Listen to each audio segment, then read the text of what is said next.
everybody, Raggedy Cargo 652 here, and today what we're going to be doing, we're going to be covering over lights, camera, and action.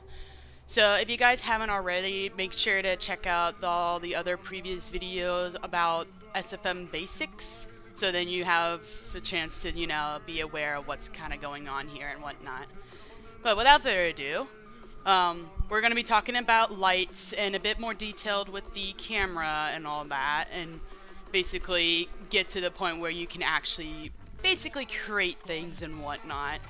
Because right now the previous two videos we did is we were just getting SFM and then being able to try to get a model out, and this is where we are right now to sum things up from the rest of the two videos. Alright, so what we're going to do is we're going to work on getting a camera out first, because that's something, one of the other main ones that we need to know when it comes to this thing. So what we're going to do is, since we got a camera created here, we need to go over here into this section where you see the models sitting there and whatnot. Like, click off of it, and then you're going to right click on it, and we're going to go down to where it says create animation sets for existing elements. So you want to click that, and as you see, this pop-up will actually come here and be right in front of you, you know, as it just did there. And you want to see that you have to find the one that's called camera 1. So since this is the only one, you want to click that and then click OK.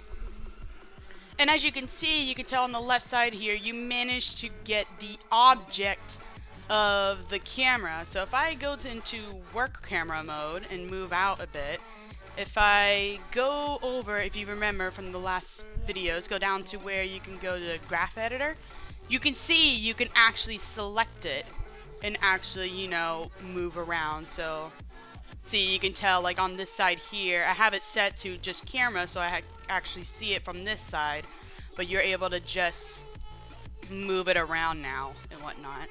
So Control Z to undo things. So yay, we managed to create a camera. Now what can you actually do with this camera? Well, with this camera here, you get to basically animate it however you want it. So like, you're able to actually move the camera, as you can see here. So so yeah, there's that. And then of course there's also some editing things here as well, which I'll basically explain to you guys what these do and whatnot. And most of this stuff here is mostly for how you want to do things and whatnot. But for me, I'm just going to do something just for example. So firstly, I'm going to just go to this motion editor here, and I'm just going to move the camera to its positioning. Because right now, if we decided to start to zoom in by using the middle scroll wheel to zoom in on the character, and as you can tell right here, you can tell these two, well, mostly the field of view, that's what you're doing, is doing the field of view and moving in, like closely, but however close you want to do to this camera, or zoom all the way out. So it's to the point, but there's always going to be a limit on how far you want to be open range with this, but I'd say like just get a nice general like gesture of this, so then at least this angle like this is actually fine. So what you can actually do right now is like you can actually move the camera around and just find whatever suits you, or how you want to position things and whatnot. So for me, I'm just gonna actually scroll in a bit and just get my placement like that. So okay, so now that you managed to learn how that worked, now we're going to actually talk a bit more within the camera stuff too. So of course I managed to set my field of view. The focal distance is something to also do with the aperture as well. So for instance, when you like slide this, as you can see the purple square and all that. So what you can do is you can zoom in like to where you want it to be. But I highly recommend, if you're doing something with a character, I suggest doing it like about at least right there. There you go. And then what you can do is if you go out to your work camera, you can see where it's lining up. So I think it looks like it's perfectly lined up. So we'll go back into camera again. So now, once you start messing with the aperture and drag it, get it to like a certain point for whatever suits you best. I'm gonna just put it at the middle, like almost near at the middle of this, closer. So I put it right dead on the R. So now, what you're going to see is once I go into the clip editor, you can see it's blurred in the background behind this model. So that's how you do the blur effect if you guys want to do something like neat looking and whatnot.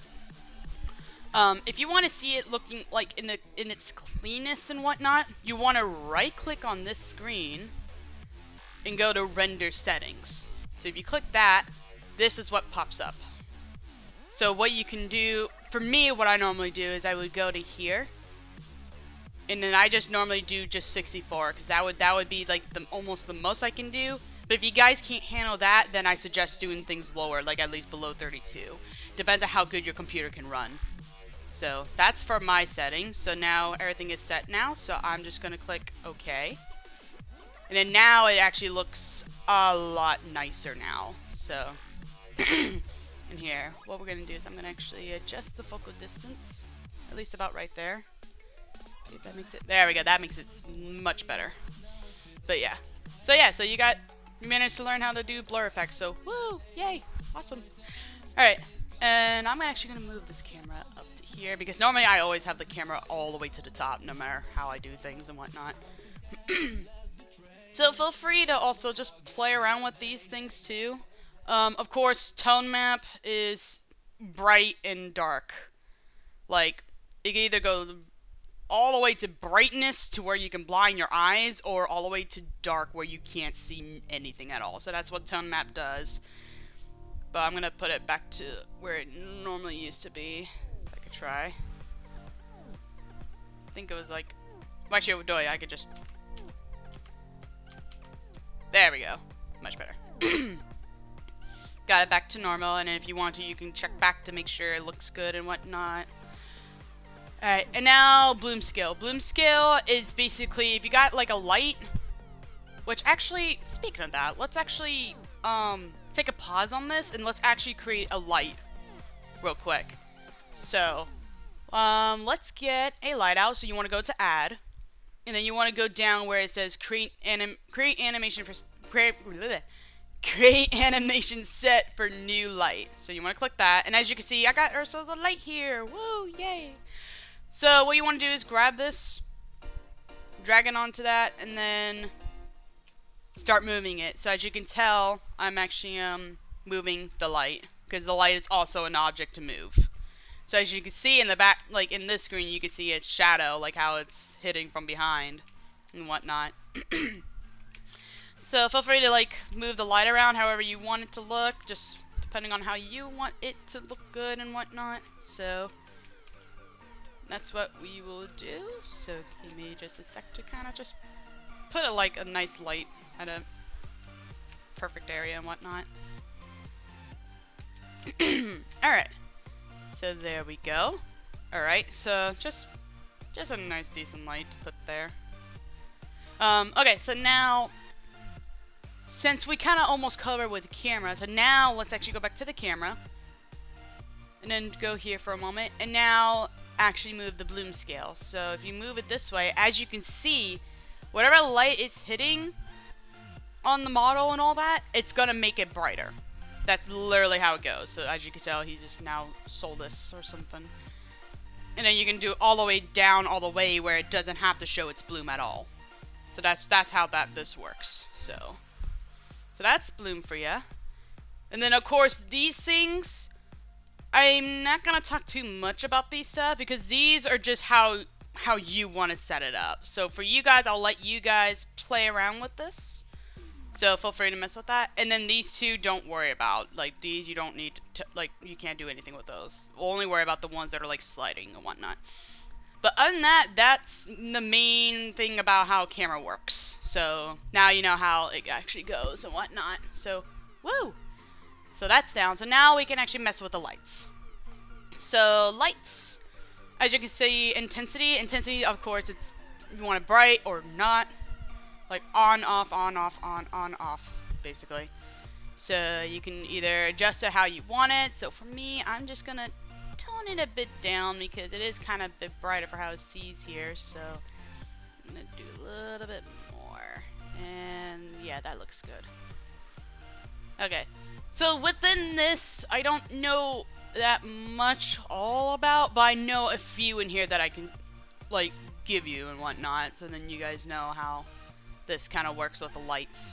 Basically the rest of it, if you want to, you can just play around with it at this point, like mess around with them and, you know, just get a good feel and get to try to experience of what things kind of do, basically. So obviously ambient intensity, not too sure what that kind of does, but I think it's more of like it does with either if you right click on here to do with the volumetrics, because this is actually where if you click on it and it kind of just do this, click this button here just to, you know, get it to going. So as you can see, it's doing the volumetric lighting and whatnot. So with this enabled, which this part I will show you real quick so you can understand how this works as well. You probably want to scroll down on this until you find volumetric intensity. So if I drag it, you can see how it's getting really brighter or just barely at all. So if you can actually do just a bit smudge, a bit like right like that, or just, well, at least have that good beam of light showing right there at least and whatnot. So there's that. So that's how you can use the volumetric metric intensity. So actually I'm gonna right click on this, and I'm actually gonna zoom in on it to a point where it's just kind of focusing on this character a bit. So as you can see, these two actually move. So you can just do it however you want. You want to just do it like that, or do it like this, for how far. So it's kind of the same thing how you do with the camera, basically, for how you can move this and whatnot. So anything you mess with the camera or the lightings and whatnot, they will move along with it, whatever you do, like the scrolly and whatnot, or how you move it and whatnot. So there's that. And then of course the radius, which this is basically the radius of it. If you actually do it all the way up with the volumetrics on. So now watch this when you go into camera mode, which I'm gonna actually move the camera in a sec, so hold on a moment. So if we do it like that, you'll possibly either like moments to see spots or whatnot when it comes to this. So like, but that's just how I've experienced with stuff like that. But I guess right now it actually looks fine, but which is actually a good side of things. So so we'll just back out of that and then just, you know, mess with it. So, oh, actually, wait, it's actually when you do an eclipse. So there we go. See there, now it did it. So, so if we move the camera, sorry, I forgot that's where you would actually see it the most. So now if you go here, as you can tell, the radius of this thing is actually being weird with the lighting. So that's why you have to actually be careful with whenever you do like radius and whatnot. Because basically what it's doing, it's making sure the light is doing more filler of the space of where you want. Like if there's like a dark area that you cannot see, you could just put light on that and then that'll help expand it out so you can see the area. But yeah, so that's kind of how that worked. Alright, so now we're going to adjust that just back to just regular, just all the way down to where it's supposed to be. And then just kind of look and see how that looks now. So now, so if I can move the camera and then just go to here, as you can see now it's normal. I can still see his shadow and whatnot. So there's that. So now we'll go back into the light, because right now we're gonna figure out how to change its colors. So that's something fun that people might enjoy doing when it comes to this. So there's one for red. So if you actually drag the red all the way down, the only colors you're going to see, as you can see I changed the colors, is the blue and the green mix. So with this, you're going to have to actually play around to get the color you want and all. So right now I got like a nice decent like bluish color by the looks of this. So, and actually if I want to, I can just enable like and boosts up the volumetric thing. Which for me, I'm gonna disable it because I'm gonna actually do it easy from my end, and then kind of come a bit closer. I mean, it depends on like if you like how it looks for your end, that as long as that makes you happy, that's what counts. But when it comes to just whatever like fits best for you, then that's what you want to go for, you know. Just like that's why it's like it's either you think there's something missing or basically along those lines. But alright, so yeah, so that's how you change the colors for this. So you can just mess around with it and all that. So you can just make it to where it looks like it's a bit sunny out, or to do the opposite ways to make it look like it's like a bit nighttime and all for like colors and whatnot. So basically you could just go randomize with it however you want to do it, but that's how it is. So for me, I'm gonna actually fix it to where I had the color before. Actually I think that color actually works, so we'll do it with that. Alright, so I'm trying to think what else, because we made so, and also, oh yeah, and then if you want to, you can also copy this. If you want the same color, you can just right click on it, click copy, and then of course click paste, right click and click paste, and then you got the same color. So if you want to, you can drag it and move it to another spot and all. And then by the time if I back out of it, now you'll see there's two spots that are showing the shadow. So it depends on how you want to like do this and whatnot. So yeah. Alright. So I think that's about it for this one, guys. So I hope you guys like it, and if you guys like this, feel free to check out the other SFM basics as well, which I'll show you providing on the screen here. As always, I'll see you guys on the next one, and the next one we will also cover as well is we're going to actually make a poster and all. So I'm going to actually show you guys how I'm going to do a poster that I like doing and whatnot, and just showing you guys how that works as well. So yeah, other than that, I'll see you guys on the next one. Bye-bye! Hey everyone, thank you so much for watching. If you like what you saw, why not leave a like or comment below to see more like these? If you like everything you see here, why not subscribing to my channel to see more for your entertainment?